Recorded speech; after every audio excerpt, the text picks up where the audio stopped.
Salut tout le monde et bienvenue dans cette quatrième partie de la série Bien débuter avec CSS Grid. Et dans cette vidéo, je vais vous montrer comment créer une grille responsive sans faire de media queries. Alors pour ça, on va se servir de la fonction CSS min-max et des mots-clés autofit et autofill. Allez, c'est parti, je vous montre ça. Alors sur ma div class grid, je vais remettre un display grid. On va remettre les outils de développement et on va créer 6 colonnes.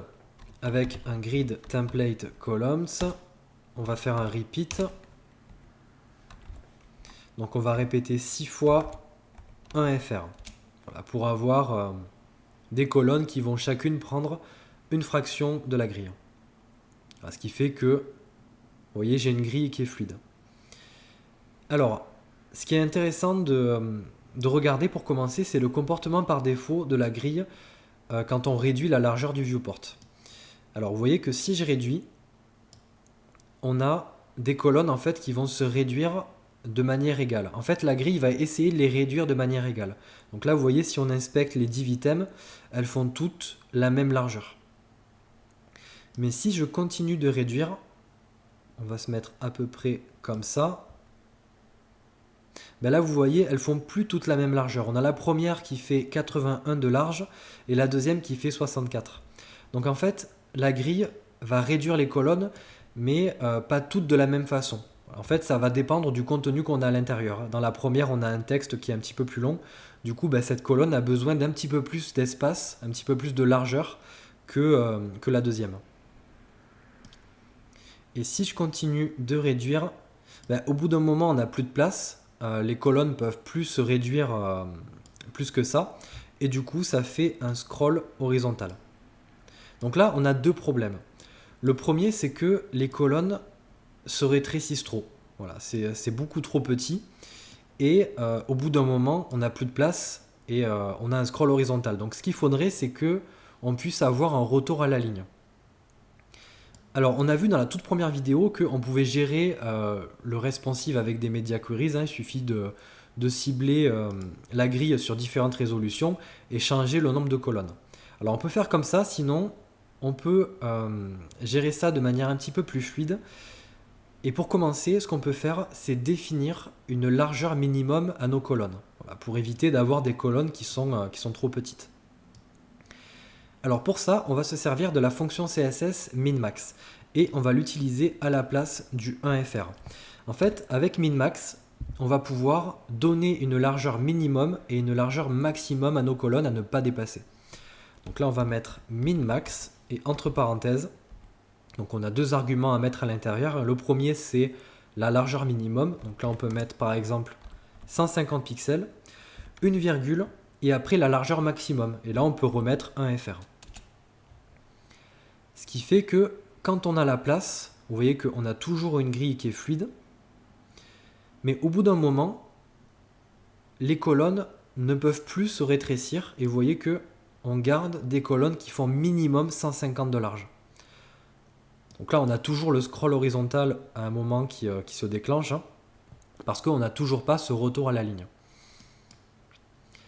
Alors, pour avoir un retour à la ligne, à la place de préciser de manière figée en fait, le nombre de colonnes, on va mettre soit le mot-clé autofit, soit autofill. Alors, je vais mettre un autofit pour commencer, et on va regarder ce qui se passe. Donc là, si je réduis la largeur du viewport, hop, vous voyez, on a un retour à la ligne automatique. Donc là, vous voyez que j'ai, juste avec deux lignes de CSS, j'ai une grille qui est responsive. Alors maintenant, c'est important de comprendre comment fonctionne le autofit et aussi le autofill. Là, vous voyez, si je change et que je mets un autofill, vous voyez, visuellement, ça ne change absolument rien. Alors, il y a une différence entre les deux, elle est assez subtile. Mais avant de vous parler de la différence, il faut parler du point commun qu'il y a entre les deux mots-clés. Alors le point commun, c'est que ça vous permet d'avoir un retour à la ligne. Voilà. Les deux mots-clés vous permettent d'avoir la même chose.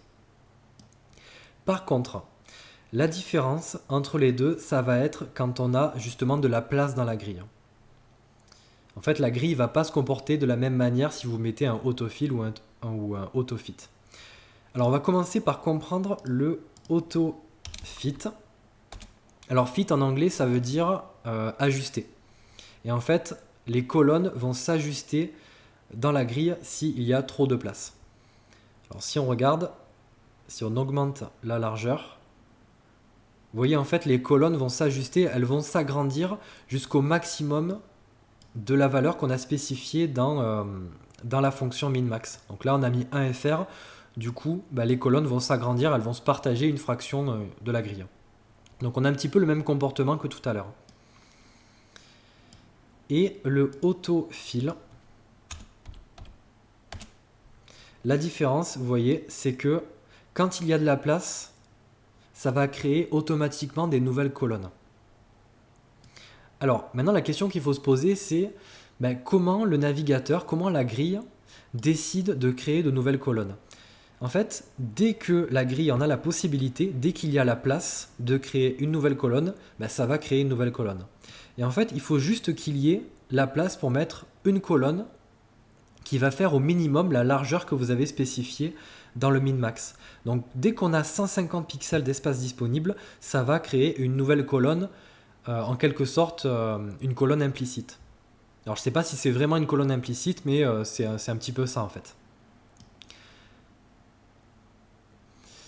Alors hop, vous voyez que si je me mets comme ça, j'inspecte mes divs, donc là elles font 174.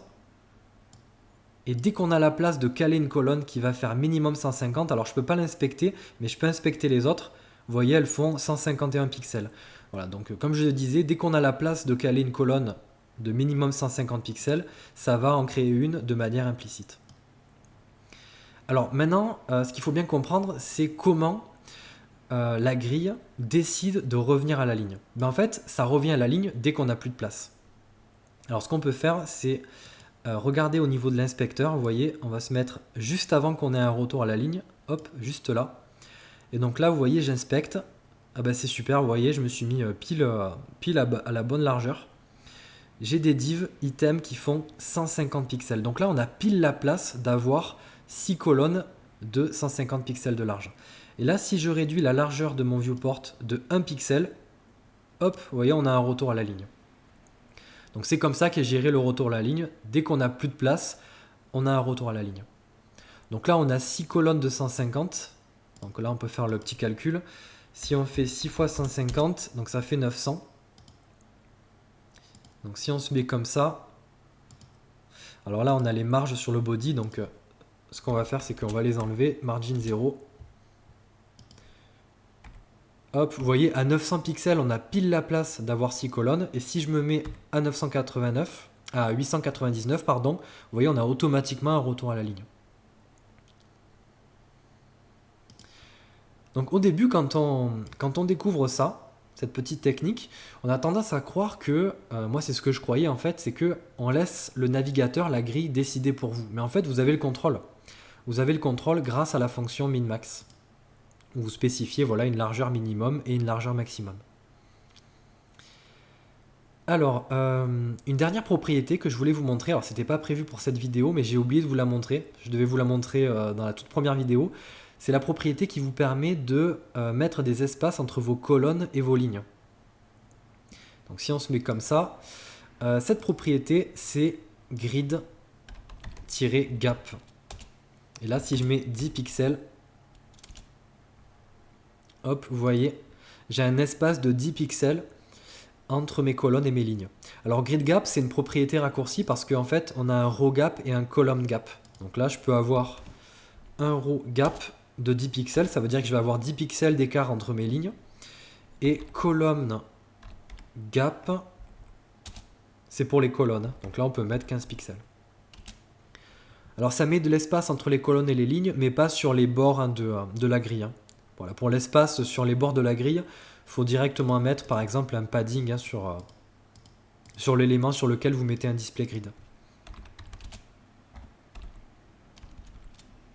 Voilà, comme ça. Ok, donc voilà pour cette vidéo.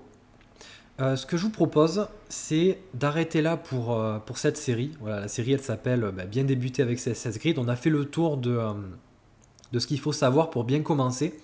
Alors, il y a d'autres propriétés, mais ce que je vous propose, c'est de voir ça dans une autre série.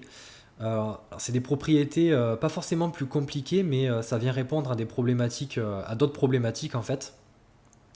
Donc on va s'arrêter là pour cette série. Ce que je vais faire quand même, c'est que je vais faire une dernière vidéo, une cinquième vidéo, et cette fois on va voir un cas concret. Et je me suis dit que ce serait sympa de créer une galerie d'images avec une grille, et voilà, de faire une galerie avec CSS Grid responsive. Voilà, je vais essayer de faire quelque chose de plutôt joli, comme ça fera un cas concret pour terminer la série. Parce que là, ce qu'on fait depuis le début avec nos rectangles, bon, c'est pas très beau, c'est un peu moche. Donc voilà, ça fera un petit cas concret pour terminer la série. Voilà, j'espère que la vidéo vous a plu, et du coup, je vous dis à la prochaine pour le cas concret. Allez, salut tout le monde!